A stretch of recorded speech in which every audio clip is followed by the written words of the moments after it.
A'udzubillahi minasyaitonirrajim. Bismillahirrahmanirrahim. Shalawatullah malaikati wa anbiya'i wa rasuli wa khamanati arsy wa jami'i kira sayyidina nabiyyina wa habibina syafiina wa lana Muhammadin sallallahu alaihi wasallam wa alihi wa alihi wasallam warahmatullahi wabarakatuh. Assalamualaikum warahmatullahi wabarakatuh. Salam jumpa lagi seluruh sobat jati diri dimanapun berada. Semoga selalu dalam limpahan rahman dan rahim ya Allah subhanahu wa ta'ala. Amin.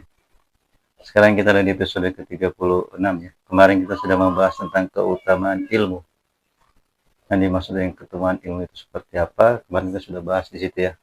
Dan ada beberapa tanggapan dari sobat jati diri yang alhamdulillah yang saya sangat butuhkan sebagai introspeksi saya, sebagai masukan saya ada dalam channel kalau nggak salah kontrol kita ya. Beliau menyoroti tentang pengulangan ini amaral wa mulhimah ya, boleh penjelasan yang lebih jelas tentang Nur Muhammad. Juga di sini beliau menyoroti tentang maksud saya dalam menyampaikan ini. Ya insya Allah ya, saya dalam menyampaikan ini bukan untuk menunjukkan ilmu saya atau ingin pamer ilmu, tidak. Saya hadir di sini dengan pemetaan jati diri ini semata-mata untuk saling berbagi, saling mengingatkan bahwa kita ini adalah manusia, di mana manusia itu adalah makhluk yang sangat mulia di sisi Allah ya, sangat tinggi derajatnya. Allah sendiri sangat memuliakan kita sebagai manusia. Dia memilih manusia sebagai tempat dia mentasbihkan af'al dia di dalam alam semesta ini. Dengan dia sematkan di dalam diri manusia itu berupa kudrah dan iradahnya. Kudrah itu adalah kekuasaannya, iradah itu adalah kehendaknya. Jadi kita ini adalah manifestasinya Allah ya di alam semesta. Itu yang ingin selalu saya sampaikan di sini, supaya kita sebagai manusia itu benar-benar menghayati itu, merasakan itu, mensyukuri hal itu. Seluruh makhluk yang Allah ciptakan, termasuk malaikat sekalipun, disuruh sujud ke Adam alaihissalam sebagai manusia. Yang notabene beliau itu adalah bapak kita, yang kita hadir juga sebagai manusia, sama kayak Nabi Adam alaihissalam. Seluruh makhluk disuruh sujud ke beliau, Nabi Adam. Begitu tingginya manusia itu, yang gak sujud aja dilaknat sama Allah, jadi iblis. Nah, kesadaran ini yang ingin saya sampaikan, saya ulang-ulang di sini. Walaupun ini terkesan saya ulang-ulang tentang jati diri ini, supaya kita hadir, menyadari betul apa sebenarnya kita di muka bumi ini. Karena kebanyakan manusia dengan tubuh dia sebagai manusia, dia tidak menyentuh esensi dia sebagai manusia, bahkan dia lupa kalau dia itu manusia. Dia lebih cenderung memilih fitrah-fitrah hewan. Dia berjalan di wilayah-wilayah hewan, di wilayah-wilayah muktasyif, yang hanya bertitik beratkan pada pola keinginan sama pola syahwat. Nah, di sini yang saya ingin selalu ulang-ulang menitik beratkan bahwa kita hadir di sini bukan hanya seonggok daging begini, bukan hanya sewujud makhluk, bukan. Kita ini adalah kehendaknya Allah yang sangat tinggi. Bahkan kita sudah diturunkan Allah dengan kedudukan yang begitu tinggi, yang dibilang maqamah mahmudah. Manusia itu derajatnya sangat tinggi ya. Sekali lagi saya ulangi, dia mempunyai kedudukan yang sangat tinggi di hadapan Allah. Ini yang perlu kita sadari, yang perlu kita coba simak, yang perlu kita coba pahami. Apa iya? Kenapa kita ini ditinggikan sama Allah Ta'ala? Yang namanya sosok manusia. Mumpung kita ada di dalam tubuh sebagai manusia, coba kita telusuri itu yang dibilang iradahnya Allah, kehendaknya. Kenapa dia berkehendak ke manusia? Bukan ke malaikat yang notabene makhluk yang sangat patuh sama Allah. Tapi kok manusia yang dipilih? Nah ini coba kita kaji terus. Jangan kita hanya pecundangi diri ini sebagai wadah untuk mencapai keinginan kita. Kita budaki dengan keinginan kita. Ironis, Allah sendiri meninggikan kita, kita sendiri merendahkan diri kita. Kita lebih cenderung bermain di wilayah-wilayah mutasyid ini, wilayah-wilayah hewan. Jadi disinilah saya hadir di sini dengan beribu-ribu mohon maaf, dengan segala kerendahan hati. Saya tidak menunjukkan ilmu di sini ya, atau pamer ilmu, tidak. Saya hanya ingin menggugah kesadaran kita. Bagaimana kita hadir sebagai manusia, layaknya manusia. Sehingga saya terus membahas ini. Inilah perjalanan yang saya rangkum ya, peta perjalanan diri. Kita berjalan, karena dalam diri kita ada beberapa komponen, ada ruh, ada jasad. Allah sendiri menghembuskan kudrahnya atau kuasanya itu berupa ruh yang kita kenal dengan ruh idafi. Di dalam ruh itu sendiri ada yang namanya akal sama nafs. Ini nafs itu jiwa ya, perjalanan jiwa. Jadi nggak hanya sebatang tubuh ini, dia iradah ini iradah, batang tubuh ini iradah, dilengkapi dengan namanya jiwa, perjalanan umur-umur jiwa juga. Dia sama dengan umur-umur jasmani, di mana dia berkisar 0 sampai 10 tahun itu umur anak-anak, 10-20 tahun remaja, 20-30 dewasa, 30 ke 40 itu umur-umur orang tua dan seterusnya. Nah, kita juga pada dasarnya punya umur jiwa yang jarang sekali kita memahami ini. Jarang sekali, bukannya kita tidak paham, kita jarang menengok ke sini. Sehingga kita tidak ada pemahaman untuk ini. Bahwa di dalam diri kita juga ada yang namanya umur jiwa, yaitu 0 sampai 10 tahun itu amarah, 10-20 tahun itu lawamah, 20-30 tahun itu mulhimah, 30-40 mutmainah, 40-50 itu radiyah, 50-60 maradiyah, 60-70 kamil. Ini perjalanan sebenarnya, ini harus berimbang. Di sini kita ingin menyesuaikan diri itu dengan keseimbangan umur-umur jasad sama umur ruh. Kita harus bisa memantau itu. Umur kita, umur saya pribadi misalnya sudah di kepala 5, di umur 50, saya harus bisa tahu umur jasad saya, umur jiwa saya itu di mana. Kalau selayaknya, idealnya umur 50 itu dia ada di wilayah maradiyah, di dalam wilayah keridaannya Allah. Tapi dalam praktek perjalanan hidup, kita harus bisa mengontrolnya, apa iya kita ada di wilayah sini. Pada dasarnya, pada umumnya manusia tidak memahami ini. Dia berjalan dengan umur jiwanya, umur jasadnya, dia nggak sadar kalau jiwanya itu masih terpatri di sini, dipakir di sini dia, di amarah, lawamah, mulhimah. Sehingga dia berjalan timpang. Umur jasadnya lebih dewasa, umur rohaninya, jiwanya itu kekanak-kanakan. Itu bisa kita ketahui, bisa kita deteksi dengan cara apa? Ujian. Itu hikmah dari Allah ngasih ujian. Di saat kita dapat ujian, kita berjalan dengan umur jasad yang seharusnya kita mumpuni dalam umur, tapi pada saat kita menghadapi ujian, kita kekanak-kanakan. Timpang kita, merasa berat menghadapi ujian, banyak berkeluh kesah, merasa beban dalam hidup. Itu membuktikan di sini kondisi jiwanya itu, umur jiwanya itu masih berkisar di amarah, lawamah, mulhimah, masih di umur kanak-kanakan. Sehingga dia untuk mengimbangi umur jasad itu dengan umur jiwa ini tidak sanggup. Sehingga banyak umur-umur orang yang berada di 40 ke atas itu dalam menghadapi ujian gampang mengalami stres, depresi, dilema. Kenapa saya bilang 40 sampai 50? Kalau di 40 ke bawah, ini umur-umur produktif ya. Mereka bisa lari permasalahan itu, mereka bisa alihkan ke yang lain. Di sini mereka masih punya pegangan, masih punya power. Mereka bisa alihkan ke situ. Mereka hanya melarikan diri dari permasalahan, bukan menyelesaikan permasalahan. Kalau sudah 40, 50, 60, 70 ke atas, ya power sini berkurang. Sehingga ini yang membuat mereka tekanan itu besar. Terlihat. Kenapa? Karena di masa 40 ke bawah, mereka dalam menyelesaikan masalah itu bukan menyelesaikan, lari dari masalah. Numpuk masalahnya. Dikala dia umur 40 ke atas, itu makin bertambah tumpukan. Sehingga itu yang membuat dia beban. Banyak orang stres, banyak orang pikun, banyak orang depresi di sini. Perjalanan ini. Kenapa? Dia punya jiwa itu masih di sini. Dia sama sekali nggak pahami perjalanan jiwa ini. Jiwa ini ada di antara jasmani sama rohani ya. Rohani itu sendiri dia punya wilayah. Amarah, lawamah, mulhimah, mutmainah itu wilayah ruh rohani. Kalau di 0 sampai 10 tahun itu nafsu amarah itu yang namanya ruh jasmani. Nah, kalau dia di wilayah mutmainah itu namanya ruh rohani. Ruh juga punya wilayah. Radiyah maradiyah kamil itu wilayah ruh rahmani. Nah, baru dia akan masuk ke di wilayah akal ini juga, di sini disebut dengan ruh idafi, ruh kudus. Ruh kudus itu diantara mutmainah ke radiyah. Jadi ruh itu sendiri punya wilayah. Jadi jiwa ini, nafs itu dia ada di antara jasmani dan ruhani di sini. Nah, saya ingin menjelaskan lebih jauh lagi tentang amarah itu. Amarah itu adalah umur anak-anak 0 sampai 10 tahun. Kita lihat anak kecil ya. Jika dia ingin memenuhi segala sesuatu, dia tidak ada bahasa lain kecuali maunya. Nggak terpenuhi maunya, dia marah. Dia tidak punya alternatif lain untuk membahasakan keinginan dia.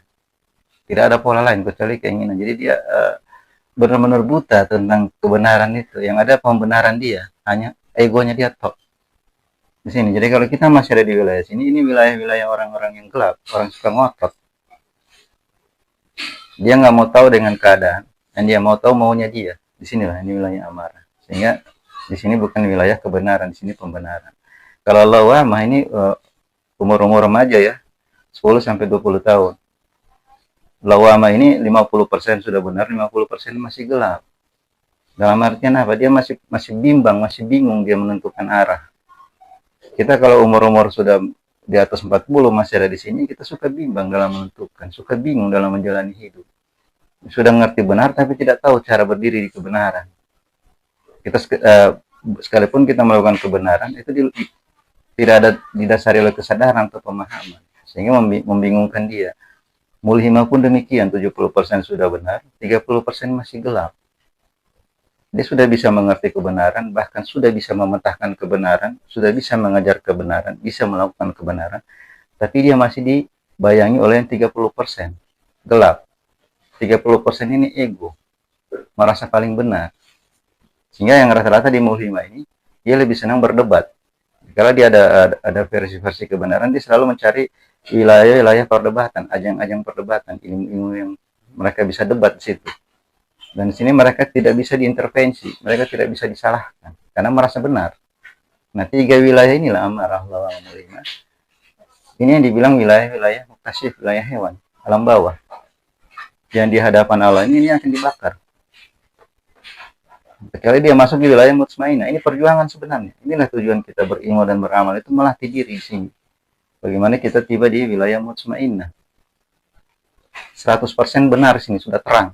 Dia sudah bisa melihat kebenaran itu jelas. Nah, ini yang saya ulangi lagi tentang pola-pola di sini, amarah, lawamah, mulhimah. Ini perjalanan. Saya menjelaskan ini bukan sekedar rekayasa ya, tapi saya sudah menjalani juga. Jadi apa yang sudah saya jelaskan sampai di wilayah Nur Muhammad, insya Allah dengan izin Allah saya sudah berjalan di sini, sehingga saya mengerti pola ini. Begitu. Jadi bukan untuk nunjukin ya atau pamer, tidak. Di sini untuk saling mengingatkan. Kita ini manusia, makhluk yang begitu Allah tinggikan, makhluk yang Allah sangat agungkan, muliakan. Jadi adapun yang saya lakukan di sini dengan pemetaan jati diri ini bukan untuk nunjukin ya atau pamer ilmu, tidak. Semata-mata untuk saling mengingatkan selaku kita sebagai manusia, menyadari betul fitrah kita sebagai manusia, keagungan yang Allah kasih ke manusia, begitu tingginya manusia melebihi mereka. Kita sendiri sudah ditinggikan, kenapa kita rendahkan diri kita? Kita lebih cenderung main di wilayah-wilayah yang bukan wilayah kita, tapi di wilayah-wilayah hewan. Wilayah kita ada di sini, di posisi mutmainah ke atas. Ini wilayah-wilayah aziz, disinilah selayaknya kita berdiri. Disinilah sayang kita berlaku sebagai manusia. Karena emang ini fitrah kita. Di sini. Jadi mohon maaf ya kalau ada yang merasa di sini saya pamer ilmu, tidak ya, saya hanya sekedar mengingatkan. Ayo kita bareng. Jadi kita pun berilmu itu tidak hanya sekedar urusan jasad. Kadang orang berilmu juga di sini kan ada beberapa versi ya dari ilmu itu sendiri. Kalau dibagi ada yang namanya syariat. Dia terbagi 4 ya, syariat, tarekat, hakikat, ma'rifat. Dia terbagi 4. Ini ilmu. Kalau dipetakan begitu dia ada pilarnya, itu ada 4 pilar, ada 4 tiang. Ini syariat, tarekat, hakikat, ma'rifat. Dan ini satu paket. Tidak bisa ini dipisah-pisah atau dibanding-bandingkan, ditinggi-tinggikan satu dengan lain, tidak. Dia satu paket. Itu baru namanya ilmu. Kalau banding-bandingkan dia bukan ilmu. Ada yang membandingkan syariat lebih tinggi syariat apa hakikat. Sehingga mereka berjalan di wilayah masing-masing. Ini jasmani, ini wilayah syariat. Mereka hanya membenahi wilayah syariat, membagus-baguskan jasad. Istilahnya pakaian tok di sini. Sehingga mereka ilmu dan amal pun hanya berjalan di wilayah jasad, wilayah-wilayah syariat.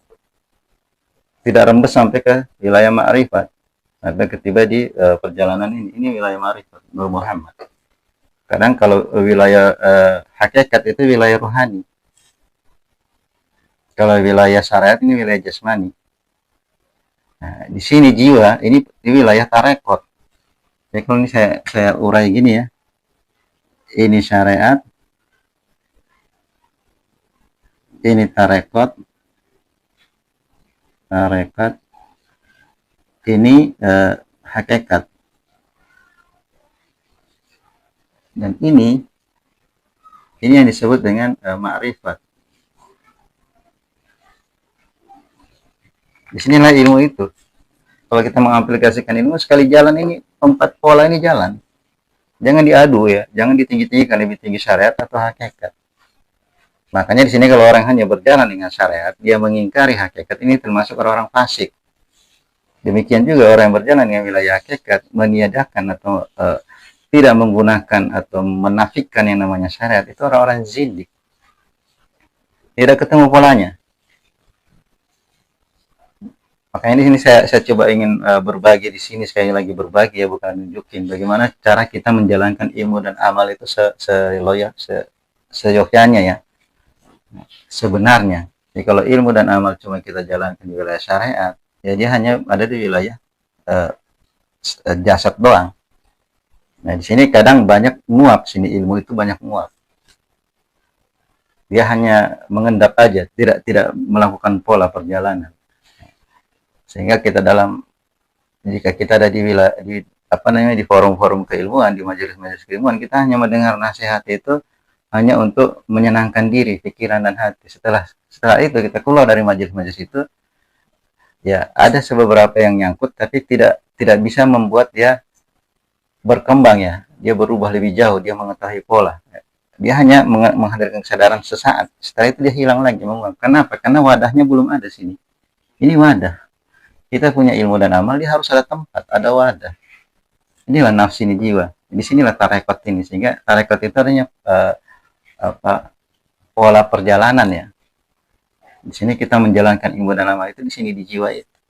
Inilah wadah. Itu harus ada wadah dulu. Ilmu dan amal kita setinggi langit, seluas lautan. Kalau tidak ada wadah ya percuma. Ngambang, muap, mubazir. Jadi di sini nih, kita arahkan ke sini bagaimana dengan ilmu dan amal kita itu tercipta pola diri, jati diri, bentuk diri. Nah, sehingga apabila sesuatu sudah ada pola, sudah ada wadah, tempat, dituangkan itu ilmu dan amal, insya Allah dia memenuhi. Dia akan terlihat bentuk itu. Dan seyogyanya wadah itu dia ada di posisi mutmainah, posisi tenang. Sehingga pada saat dituangkan ilmu dan amal itu, semuanya masuk. Kalau di keadaan tidak tenang, ya gimana mau masuk ilmu dan amal itu? Masuk paling 1-2 tetes. Karena dia goyang terus begini. Panik dia, risau dia dengan hidup. Gelisah. Seharusnya dia tenang. Makanya disinilah kita arahkan itu, bagaimana perjalanan ilmu dan amal itu mampu menyeimbangkan ruh dan jasad. Nah, ini kalau di wilayah syariat, di wilayah rukun Islam, rukun Islam ya. Ini rukun terakhir, ini yang dibilang haji itu.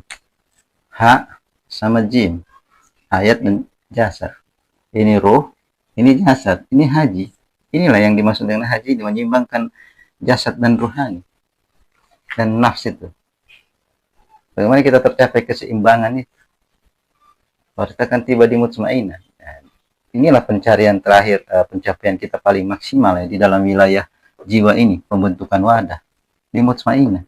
Setelah tercapai mutmainah di sini, perjalanan kita sudah tenang, kita sudah terbentuk wadahnya, sudah jelas kita arahnya, kiblat kita kemana. Kalau Ta'ala ya, dia arah kiblat dari wadah itu, dia berserah di sini. Dia dikala masuk ke wilayah ketuhanan, jadi sini ada wilayah-wilayah radiyah, maradiyah, kamil, ini wilayah ketuhanan, atau di sini wilayah-wilayah alam-alam malakut ya. Jadi kalau kita bagi diri kita itu akan menjalani 3 alam. Ini alam nafs, ini alam nahut, alam manusia, masuk ke alam-alam rohani, dia masuk ke alam-alam malakut, baru dia akan masuk ke alam-alam ketuhanan, itu lahut. Alam nasut, alam malakut, alam lahut. Kalau dibahasakan dengan bahasa rohani ya, begitu.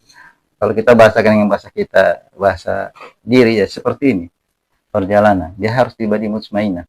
Jadi saya sudah petakan apa yang dimaksud dengan amarah, lawamah, mulhimah ya. Jadi biar jelas di sini. Jadi, walaupun ini terkesan diulang-ulang, supaya kita bisa paham bagaimana cara kita berjalan di sini.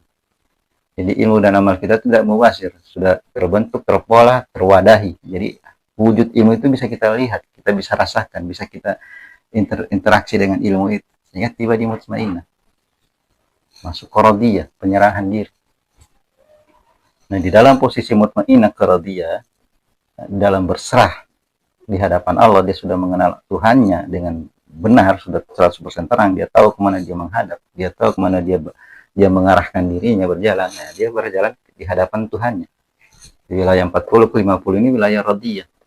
Nah, di sini Allah akan uji dia. Karena perjalanan diri itu hanya sampai di mutmainnah, masuk ke wilayah radiyah, itu perjalanan Tuhannya. Tuhan yang akan memperjalankan di sini. Allah Ta'ala yang akan memperjalankan kita di wilayah sini. Dengan cara apa ini? Inilah wilayah perjalanannya akan Allah kasih ke kita ya. Bagaimana Allah mengislamkan kita secara kafah, tauhid kita dia murnikan, dia jadikan kita hamba-hamba yang ikhlas. Ini saya sudah pernah urai sini. Inilah wilayah radiyah, wilayah Allah yang Allah akan patenkan kita di sini. Setelah kita ridho dengan perjalanan ini, Allah akan ukur ya, barometernya di sini, di 3 poin ini. Islamnya kafah semana, tauhidnya murni semana, ikhlasnya semana. Setelah kita ridho ke Allah, baru Allah akan ridho ke kita di radiyah. Jadi jangan pernah berharap Allah ridho ke kita sementara kita belum ridho ke dia, nggak nyambung. Kita dulu ridho sama Allah, Allah akan ridho sama kita. Disinilah yang mutmainnah inilah jadi patokan kita ya, karena disinilah yang Allah panggil itu ini, bukan di amarah wa ma'mulima yang dia perkenankan di mutmainnah ini. Yang akan dia panggil sebagai hamba-hamba yang dia izinkan masuk ke surganya. Ya ayuhan nafsul mutmainnah irji'i rabbiki radiyatan maradiyah fadkhuli fi ibadi fadkhuli jannah. Jadi yang dia panggil di wilayah mutmainnah, bukan amarah lawam. Jadi perjuangan kita sampai di sini. Di sini transit kita, baru akan dia panggil masuk sini. Makanya sangat penting ya, kalau kita hanya mengandalkan jasa tanpa pemahaman ini, kita nggak sadar kita posisi di mana.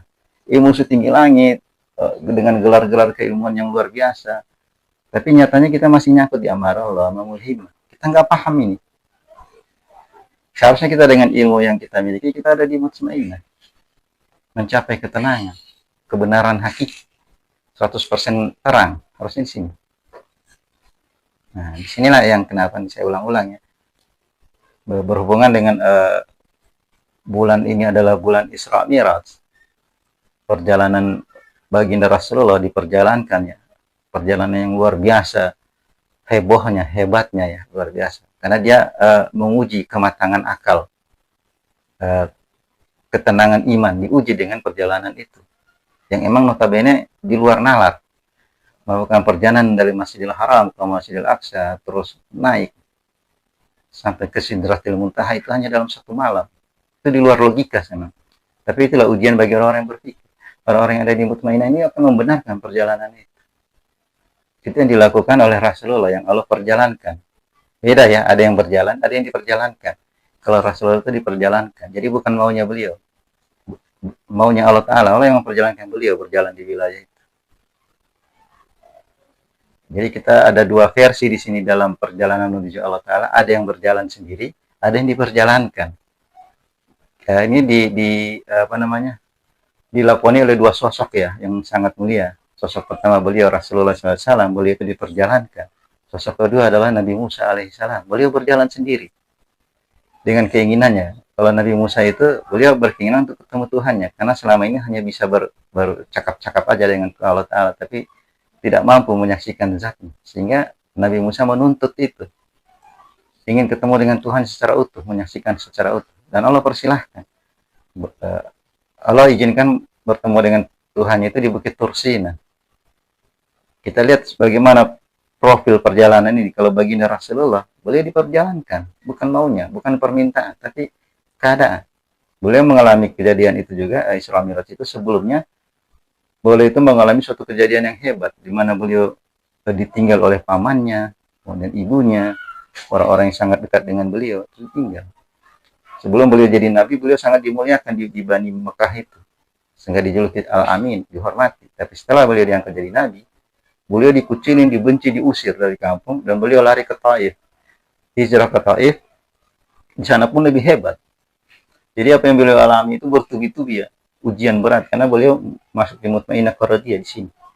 Ini wilayah ujian yang luar biasa di sini. Sehingga terjadi yang namanya perjalanan itu Isra dan Mi'raj. Allah naikkan dia. Beliau Rasulullah SAW Allah naikkan. Isra ini wilayah perjalanan bawah, Mi'raj itu naik menuju kepada jati diri beliau. Jadi Nur Muhammad ini adalah ilmunya Allah ya. fitrahnya Allah yang dijatikan, yang difitrahkan ke baginda Rasulullah. Di sinilah beliau menjemput itu di Mi'raj itu, yang berupa sholat itu. Jadi di sini juga pertanyaan kemarin salah satu sobat jati diri menanyakan apa hubungannya kita dengan Nur Muhammad? Ya sangat berhubungan karena kita seluruh alam semesta itu dari sini asalnya. Saya buktikan Nur Muhammad itu adalah bagian dari diri kita. Bentuk Nur Muhammad itu kalau dia kita ambil dalam bentuk diri ya, perwujudan. Di saat dia berdiri, dia dalam bentuk alif ha mim dal, atau yang kita kenal dengan Ahmad. Saat berdiri, saat dia sujud, dia mim ha mim dal. Mana polanya? Ini mim, bulat. Ini kepala kita ini bulat, ini huruf mim. Ini bahu, dada ini adalah huruf H. Ya, terus pinggul, yang ada di pinggul kita ini pinggang, ini double mim. Ini kaki dal. Ini membuktikan bahwa kita asalnya emang dari sini. Kita ini perwujudan dari sini, Nur Muhammad. Kita berjalan atas dasar fitrah Nur Muhammad. Jadi, kalau ada yang bertanya apa hubungannya kita dengan Nur Muhammad, sangat berhubungan. Karena kita ada di wilayah iradah. Iradah itulah bentuk Nur Muhammad itu yang kita jalan. Yang lebih jelasnya bisa kita lihat di sholat. Jadi bagi 4. Di saat dia berdiri, Ahmad, kemudian dia ruku, sujud, baru dia duduk. Alif, ha, mim, dal, Ahmad. Ruku itu dia Muhammad. Duduk. Jadi, itu yang kita lakukan dalam sholat. Sehingga itu yang diterima Rasulullah di kalam Mi'raj itu sholat. Pertama itu 1000 rakaat. Karena pada sejatinya memang kita dibentuk dengan 1000 keadaan. 1000 komponen yang harus kita tahu itu. Yang harus kita serahkan ke Allah Ta'ala dalam bentuk sholat. Cuma di sini beliau terjadi dialog dengan Nabi Musa. Nabi Musa bilang jangan terlalu berat. Umat aja nggak sanggup, apalagi umat yang cuma umur sekian. Sehingga terjadi tawar-menawar, terbentuklah 5 rakaat itu, 5 waktu itu. Nah, 5 waktu pun kalau kita urai di dalam diri, ada di sini. Kita mencari Isya, subuh, asar, zuhur, asar, maghrib. Di sini semua ada. Saya buktikan ya. Isya itu ada 4 rakaat. Di mana dia posisinya? Ini. 1, 2, 3, 4. 4 lubang yang ada di atas ini Isya. Sehingga Isya itu bersuara. Kenapa? Karena dia berlubang. Maghrib 3 rakaat. 1, 2, 3. Bersuara karena berlubang. Ya. Itu maghrib. Terus kita bicara zuhur. Zuhur ini. Batang tubuh ini. Jadi dia ada 4.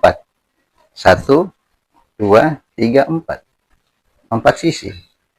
Dia tidak bersuara karena tidak berlubang. Asar 4 anggota ini. 1, 2 tangan, 2 kaki. Tidak bersuara karena tidak berlubang. 4 rakaat. Subuh 2 rakaat. Ini 2 lubang di bawah. Ada lubang sehingga dia bersuara. Jadi diri kita ini bentuknya sholat. Itu yang diterima oleh baginda Rasulullah di hadapan Allah di saat proses Mi'raj. Hakikat diri itu dalam bentuk sholat. Sehingga kita diwajibkan 1000 rakaat. Seharusnya ya 1000 rakaat kita lakukan. Cuma di sini sesuaikan dengan kondisi kita, kondisi umat Rasulullah. Sehingga terjadi tawar-menawar atas usulan dari beliau Nabi Musa. Sehingga terjadilah 5 waktu yang kita pakai ini. Jadi sangat erat hubungannya di sini. Apalagi ini berhubungan dengan Isra Mi'raj. Jadi perjalanan dari Isra dari alam bawah sini, mereka terus beliau naik ke wilayah-wilayah ketuhanan, wilayah-wilayah naik ke Mi'raj ya, menuju wilayah ketuhanan melalui alam-alam malakut, masuk ke alam-alam lahut, alam ketuhanan. Dari alam nasut masuk ke alam malakut, masuk ke alam lahut, alam ketuhanan. Di sini loh. Itu perjalanan Rasulullah ya dalam Isra Mi'raj. Dan itu cuma hanya beliau menerima mandat itu dalam perjalanan Mi'raj itu. Kita juga di dalam konteks tanda kutip melakukan hal yang sama dengan beliau Isra Mi'raj. Bukan untuk perjalanan seperti beliau, tidak. Kita dalam proses kesaksian, menyaksikan. Karena kita hadir di alam ini sebagai saksi. Bukan mencipta atau lagi berkehendak, tidak. Kita cuma saksi menyaksikan apa yang sudah terjadi. Kun. Sehingga kita berjalan itu. Kesaksian. Jadi apa yang sudah beliau Rasulullah jalankan itu kita harus bisa buktikan. Tanda kutip kita harus juga menjalani itu. Bukan berarti kita seperti beliau Rasulullah dalam Isra Mi'raj menerima mandat sholat. Tidak, kita hanya menyaksikan, bukan menerima mandat, hanya menyaksikan. Nah, jadi di sini dari perjalanan alam nahut, alam-alam manusia, alam-alam bawah naik ya, Isra. Di sini kita Isra itu masuk ke wilayah-wilayah alam malakut, alam-alam malaikat, alam-alam kepatuhan, alam-alam tunduk di sini kepada Allah Ta'ala, alam-alam tauhid. Berarti masuk ke alam lahut, alam ketuhanan di sini. Di Nur Muhammad inilah alam ketuhanan itu. Dalam artian inilah kudrah dia, kuasanya Allah. Inilah af'al dia. Jadi Nur Muhammad itu bukan zatnya Allah ya, tapi itu af'alnya yang berasal dari ilmunya Allah. Nur itu ilmu, cahaya itu ilmu. Jadi jangan persepsikan cahaya itu seperti cahaya matahari atau bulan, tidak.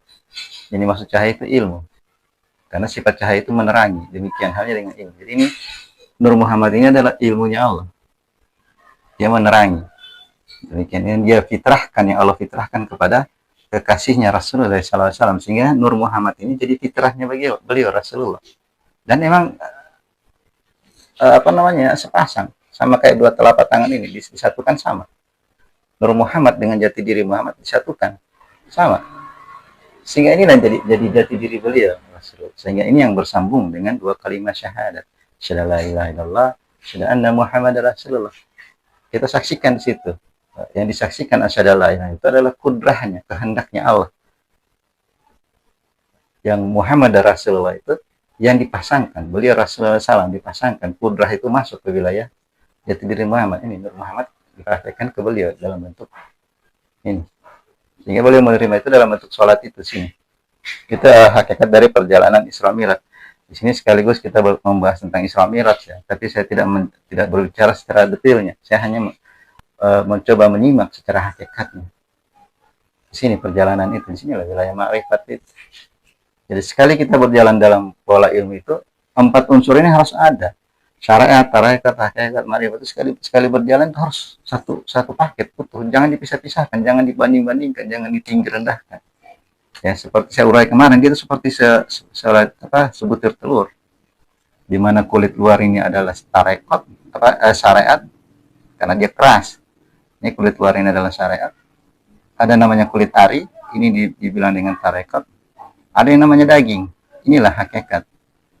Terus ada yang namanya kuning, inilah ma'rifat. Jadi sekali jalan ini seperti ilmu itu seperti telur, butiran telur, dia jalan utuh. Inilah peta kita dalam berjalan ya.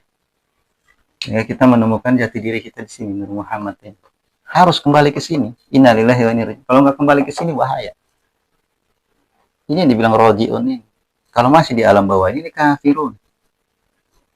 Kita masih diparkir di wilayah amar Allah ma'ulima. Ini wilayah-wilayah kafirun. Kizib. Kafir itu dari kata kizib, terhalang. Terhalang dari apa? Dari Tuhannya. Karena dia nggak akan bisa melihat kebenaran.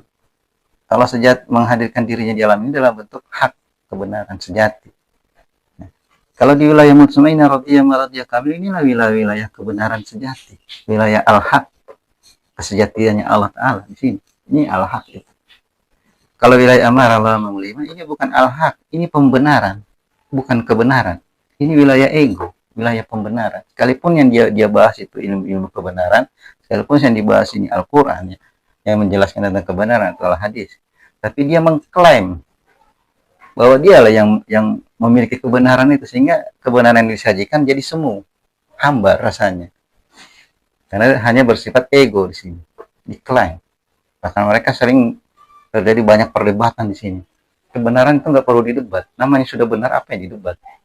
Yang didebat itu egonya, merasa paling benar, merasa mendahulukan bahwa dialah sang kebenaran itu, dialah yang pantas dibenarkan. Nah, ini wilayah-wilayah amar Allah ma'ulima. Sini wilayah perdebatan itu. Banyak orang-orang bersinggungan dengan perdebatan di sini. Merasa paling benar. Kalau sudah di mutmainnah ini nggak ada perdebatan. Yang di sini adalah kesaksian. Menyaksikan. Nggak ada urusan lagi dia berdebat di sini. Urusan dia menyaksikan. Dalam berserah. Di dalam keridaan. Di dalam kesempurnaan. Sinilah kesempurnaan itu. Sinilah dia akan dinobatkan sebagai kamil. Kalau dia mampu mencari jati dirinya di dalam Nur Muhammad ini. Di sini wilayah kamil itu. Yang pernah saudara-saudara jati diri saya sudah urai, di mana mereka mulai dihembuskan, mereka harus kembali ke sini. Itu cara mencapai kamil. mereka kembali ke jati dirinya, disitulah dia kamil, disempurnakan sama Allah. Dia akan bersanding dengan Allah Ta'ala.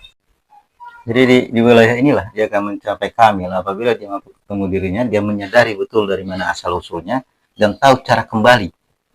Inna lillahi wa inna ilaihi raji'un. Harus tahu kembalinya ke sini. Kita dari sini, dari Nur Muhammad. Kita ini burhan, percikan dari Nur Muhammad. Karena seluruh alam semesta itu tercipta karena ini, Nur Muhammad. Tidak aku cipta alam ini karena apa? Kalau bukan karena kamu Muhammad. Ini laulaka ya Muhammad, Nur Muhammad.